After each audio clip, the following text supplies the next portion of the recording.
good? What's good? What's going on, everybody? What's going on? All right, what's going on? Welcome back, or welcome. Either one will do. This is Kush Equilibrium. I am your always smoking host. Oops, the Great. For today probably ain't gonna be too long. I don't think.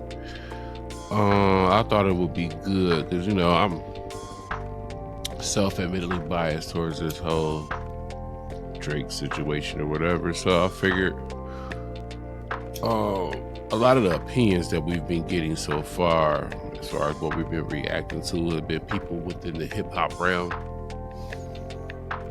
And to be fair, I figured why not get an opinion of somebody from outside of the culture or this fan base, so to speak. And it came right on time because Rap Latte had that same idea. And they got a dope-ass interview for everybody to check out. We only gonna check out about 5 to 7 minutes of it.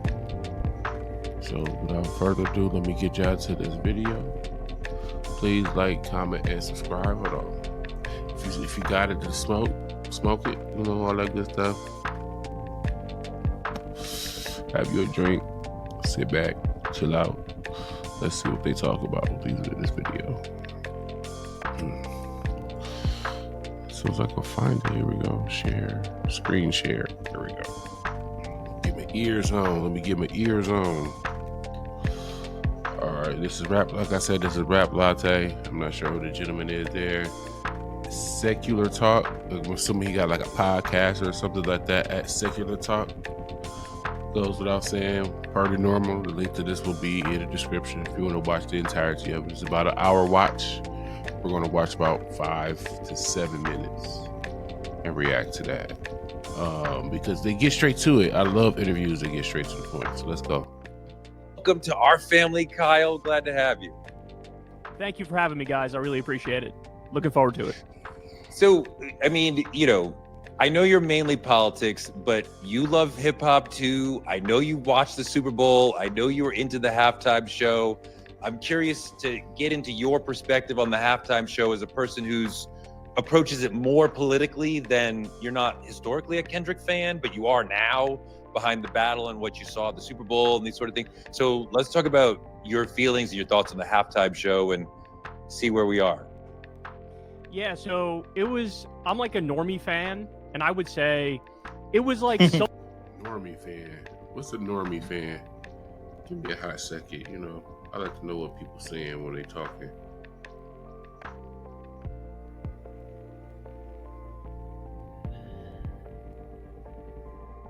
Who is average, normal, or ordinary? Ain't nothing wrong with looking stuff up. You always want to be able to know what's being said. A normie is a person who is average, normal, or ordinary. I guess I should have figured that out. Normie, normal. But, don't be too prideful to check. Let's see. Let's get it. Totally political in a very positive way. Like, I liked how they sprinkled in Samuel L. Jackson, and you could see what they were trying to do. It was like, here's how the average man's life would change if he never saw an ad again. Day 1, he would install Pi on his... Going back and forth between Kendrick fitting into mainstream America and Kendrick being himself and being more edgy and more political. And I think they walk that line really well. Like, I wasn't the biggest Kendrick fan in terms of his music, but in terms of, like, he's clearly like a lyrical genius, and he's like diabolical in a sense, the way he like dismantled Drake in that beef. So from a casual normie perspective, when I look at it, I think like I see what they were going for and I like it, but I'm a little caught between, do I want the political messages to be subtle in today's day and age, or do I want them to be overt, right? And I'm glad he mentioned that, because I had an issue with I love the performance. Let me get that out the way. I love the performance. I never made a big deal about the set list. And after, hindsight being 2020 and everything, after catching on to the whole thing about how GNX is essentially the first official album under PG Lane. I could see why somebody would push that album. Like, this can be my first Diamond album, my first, like, you know what I'm saying? This is the start to the money. So I understood that part. But something that did bother me is that I'm on the finish him off Kendrick side of this whole argument. I thought he was too light. I wanted round after round after round meet the Grahams. Like, I want him eviscerated. And the fact that, I guess if I'm being honest, a part of me was disappointed that we didn't get Meet the Grams, although I knew going in, because of what was in that song, there was zero chance of us getting that song. I knew that wasn't happening. You gotta have cojones of steel to play that song, to perform that song at the Super Bowl. Oh, wow.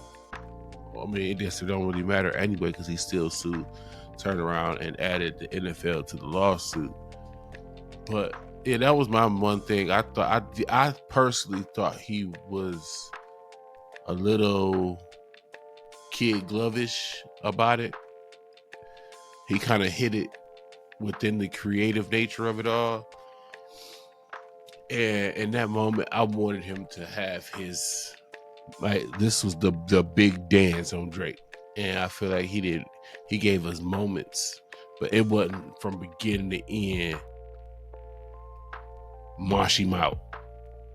I feel like the message took the priority for the most part, but without losing sight on Drake himself. Like, I ain't lost sight of you and what you said and the energy you had and all that. Like, I don't want to come off like I'm complaining about it at that, but since he mentioned it, maybe it's just me, or maybe it's just a small segment of us, but he could have been a skosh more in your mouth pause with it, unless he just assumed that he was gonna have to get to that point eventually anyway. I don't know.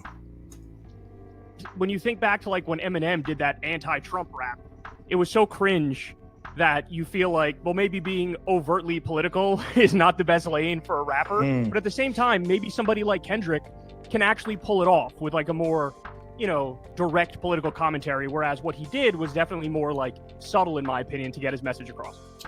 Subtle's an interesting word for it. And I think also what I felt like was it was very black centric, that he was talking to me, he was talking to us. The Sam Jackson conversation was an avatar of America, or what like a black person who's infected by white supremacy would be saying to him to try to keep him in line. So I'm like, this is a black conversation. I recognize those thoughts as like the enemy thoughts, the internalized racism. But, a lot of people were like, well, you shouldn't be having that conversation at the Super Bowl. You have that at Saturday Night Live or somewhere where it's just black people. Before he get to his point, because I'll be smoking and I'll be forgetting what I be wanting to say to y'all sometimes. The reason why the Super Bowl was the perfect time to do that is the fact that you did have a building full of a lot of not like us's.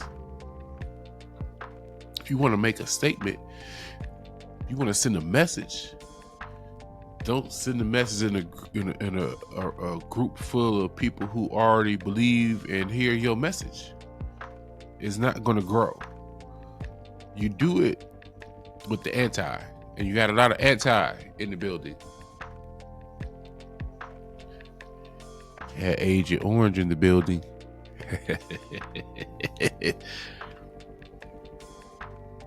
You factor that man deciding to go to the Super Bowl on top of the crowd, the people who can afford that type of venue and to be in that setting. That's who you do that for. We're going to catch it anyway. We at home. But we know y'all gonna feel some type of way because why you spend so much money on those seats to get those tickets and get into town and maybe a rental car. You had to get a hotel, and if you're spending that much money on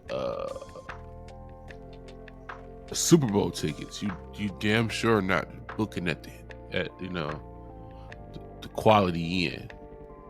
So you're gonna be spending some dollars. So that investment, you expect to get what you want, and they didn't get what they want. So I feel like that was the perfect time. I'm gonna let this man finish saying what he was saying, but that was the perfect time to go ahead and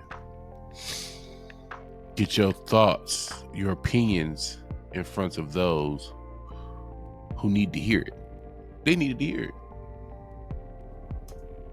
And I'm curious how this whole halftime show hits you when I'm sure you're aware, like, I'm kind of watching something that is Black centric. I think he's talking to them. He's not really this is not for me, Kyle, but you're still into it. I'm sure some of your friends and family were like, that was not for me. I didn't appreciate that at all. So just help me see how you see it through that way. So, I mean, look, he's an artist. And so he found a way to do it that I think is going to be palatable to most people watching it. But yeah, I'm sure there were a bunch of old white dudes watching it like, I don't like this, right? But being an artist, I feel like he was able to walk that line in a way where, again, it struck me as subtle, but I'm a normie white dude. He used the word. And if you made it this far in the video, I'll definitely take your opinion on it.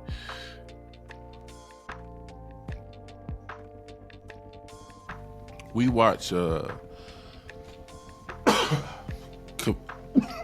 comedians do this all the time.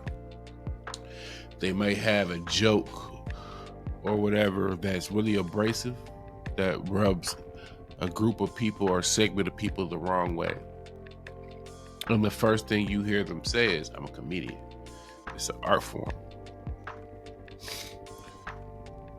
So can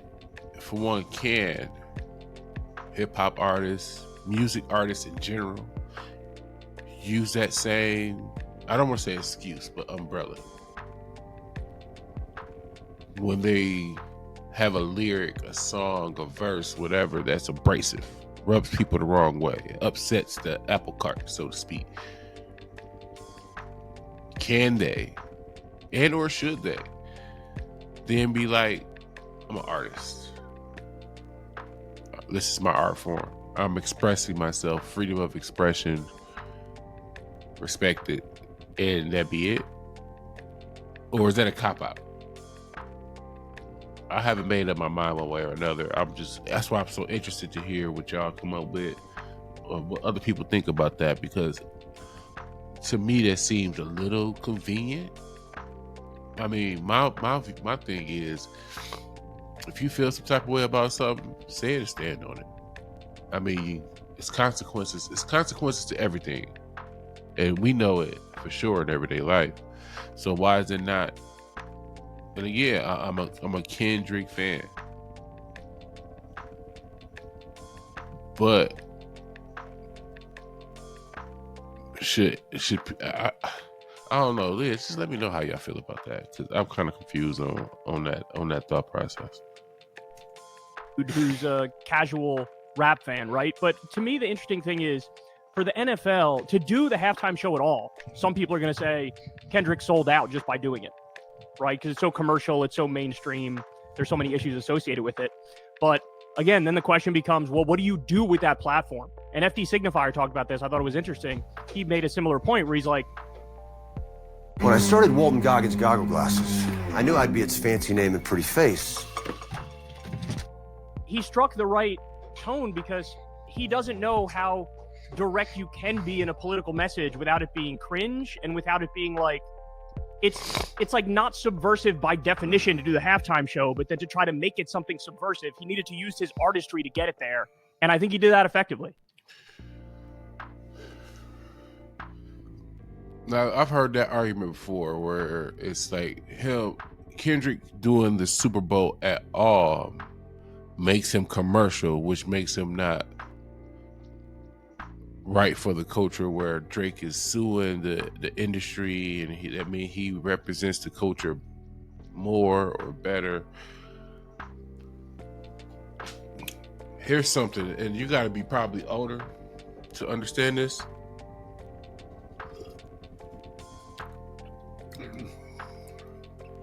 I don't know if everybody remembers this, but once upon a time, there were several big-time venues that black people were not allowed to do. One of them being the Copacabana.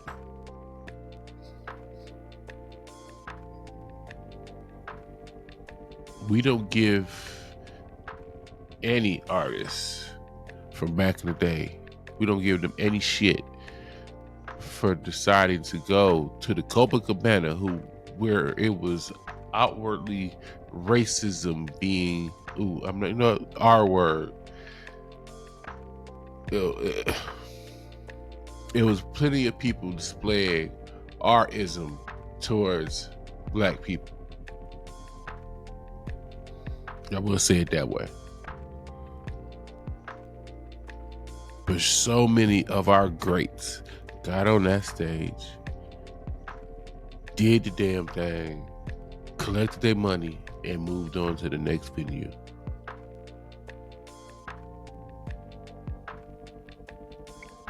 Let's not be hypocritical about it. For a rap act to solely, because we're not going to count that little bit of scissor we got there, it was like a little sample. That was quicker than a quickie.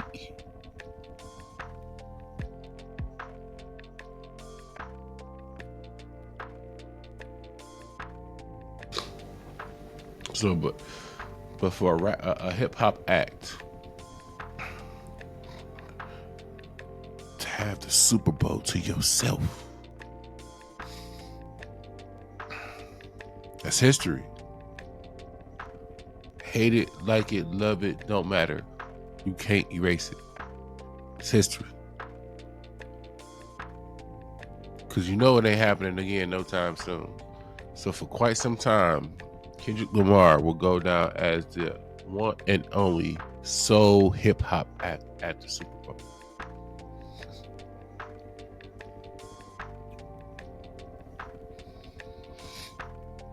Facts are facts.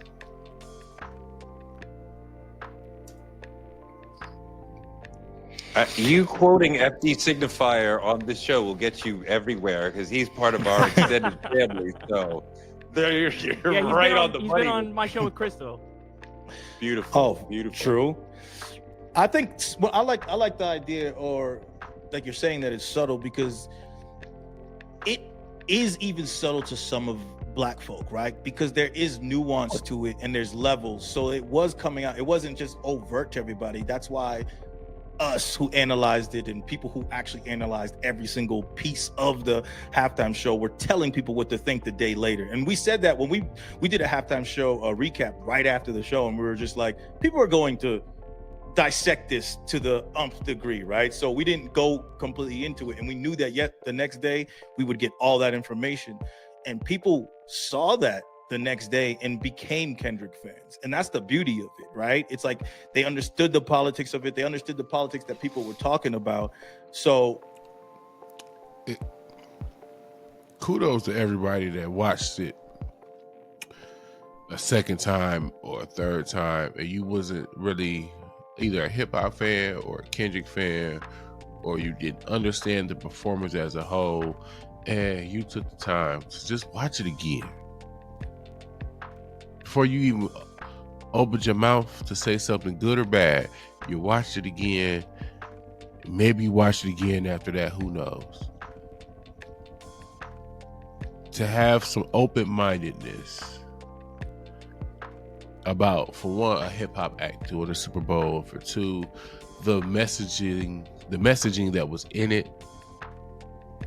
Because my fear was the white community would find it offensive. You know what I'm saying? And I don't think he was trying to start no race war or no craziness like that.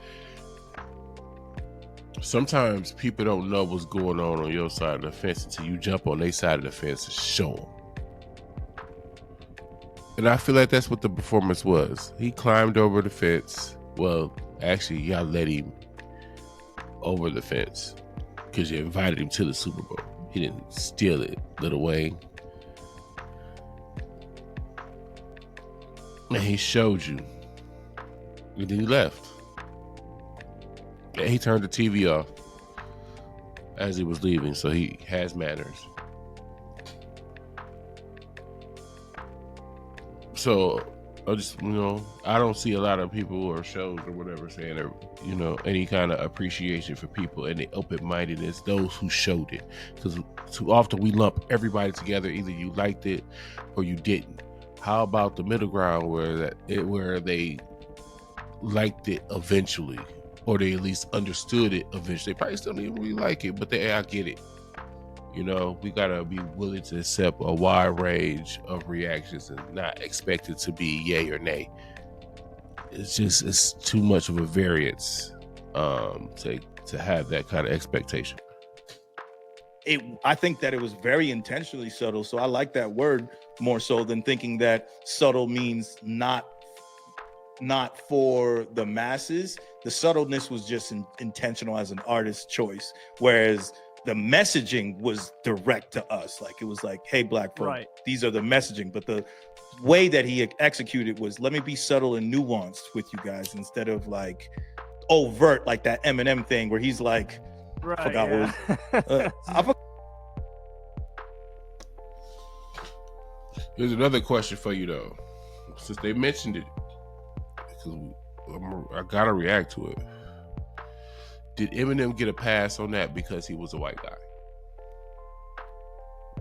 Respectfully, we have to ask the question, and this is no shot to Eminem, but had a darker complected MC went about saying those type of words and attacking the administration itself like that, like so publicly, I feel like we've had enough history to where when you do that, you get excommunicated. Like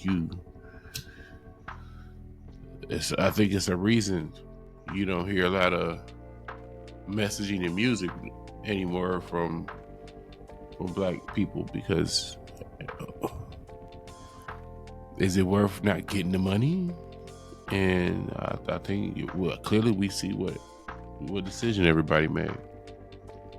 Forgot, there was some funny line from that thing that I already forgot. There was a lot of funny lines in there. But did you guys see the TikTok breakdowns after the fact where people had all these like really complex theories about how many layers deep the performance goes? I'm curious what you think of that, because it's hard for me to tell what things did Kendrick intend for people to take away versus what things are people reading too much into it, because some things were obvious, right? Like when he's standing in the middle of the American flag and there's a bunch of black dancers who are making the American, like very clearly that very symbolism obvious. For this country was built on the backs of black people, on the backs of slaves, right? And I wonder how much of the stuff that people broke down afterwards, how much of that was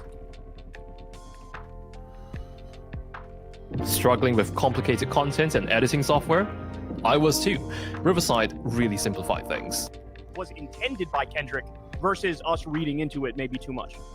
It's a fantastic question and something that we've talked about a lot on this show. And I keep going back to a video, a TikTok that Green made several months ago, where he talked about rapper brain, and he talked about the way that as a rapper you become acculturated to seeing the potential for multiple meanings in anything, and you lay down a word or a phrase and you're like, oh, that could break off in 2 ways, that could break off in 3 ways, and sometimes you're shading to the audience, yes, I also mean this, but sometimes you're not, and the audience has got to get it.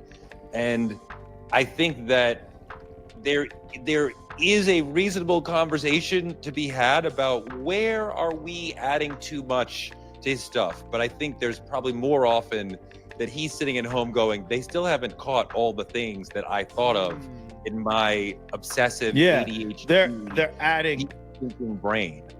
I think that it's like you're adding 25% and you're missing 25%. That's how it feels like. There's a whole 25% added to on this, because there's things like someone said that they were on when the people who made up the flag fell onto the floor, they looked like swastikas. I was like, I don't think so. I don't think that was the no. idea. I don't know why anybody would think he would put like swastika. That's just like a little unclassy. That's like, that's cringy a little bit. I did hear a theory about that part, though. I know y'all probably already heard it, but that part was supposed to be chalk out lines from the hood, which is more believable. I heard that part. I thought people have been overreaching about the whole A being A minor because it's just lowercase a and all the other stuff versus it actually being the A from PG Lang or whatever, which is, I can see how people can reach on that, but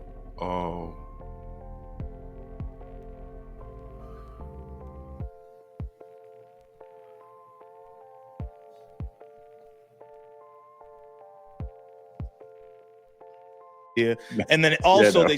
they also said that they were standing in a measure of music, and he was the A minor in the. I don't think that's close. Right. It's possible. Right. I don't think that was. I feel like they were really. It's very hard to organize that. Jeez, what my man was thinking. I just wanted to get it with just quick couple minutes of somebody else's perspective besides our own.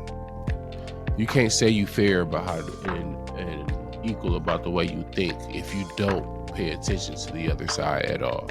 You have to. Like, you should want to. The more I know the way you think, the more I know what you might be about to do next. So, oh shit. I'm high as hell, yo. But I think that's gonna be it for the show, bro. Cause I got something else planned, but I gotta still finish clipping it. But I'm Oops Great. This was Cushy Equilibrium. Like, comment, subscribe, all that other stuff, and I'll get at you when I get at you.